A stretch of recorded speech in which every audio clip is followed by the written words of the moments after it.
Fruit ആണോ fruit juice ആണോ നല്ലത്? ഫ്രൂട്ട്സും ഫ്രൂട്ട് ജ്യൂസും തമ്മിൽ താരതമ്യം ചെയ്യുമ്പോൾ എപ്പോഴും ഫ്രൂട്ട്സ് ആണ് നമുക്ക് പ്രിഫറബിൾ. എന്തുകൊണ്ടെന്ന് വെച്ചാൽ ഫ്രൂട്ട്സിൽ നമുക്ക് പല ബെനിഫിറ്റ്സ് കിട്ടുന്നു. ഉദാഹരണം പറയുവാണെങ്കിൽ ഓറഞ്ചിൽ നമുക്ക് ഫൈബർ കണ്ടൻറ്റ് കൂടുതലാണ്, വാട്ടർ കണ്ടൻറ്റ് കൂടുതലാണ്, അതുപോലെ പല മിനറൽസും ഇതിലുണ്ട്.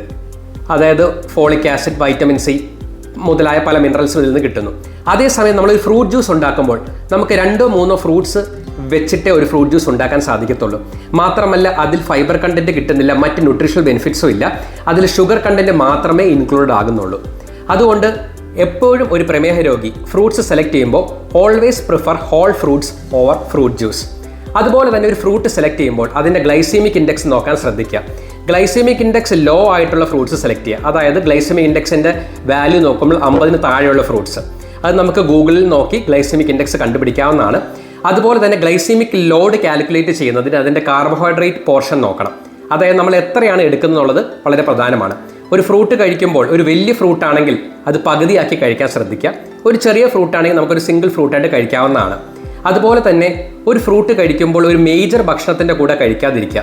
പകരം ഒരു ചെറു ഭക്ഷണമായിട്ട് 2 മണിക്കൂർ കഴിഞ്ഞ് സെപ്പറേറ്റ് ആയിട്ട് കഴിക്കാവുന്നതാണ്.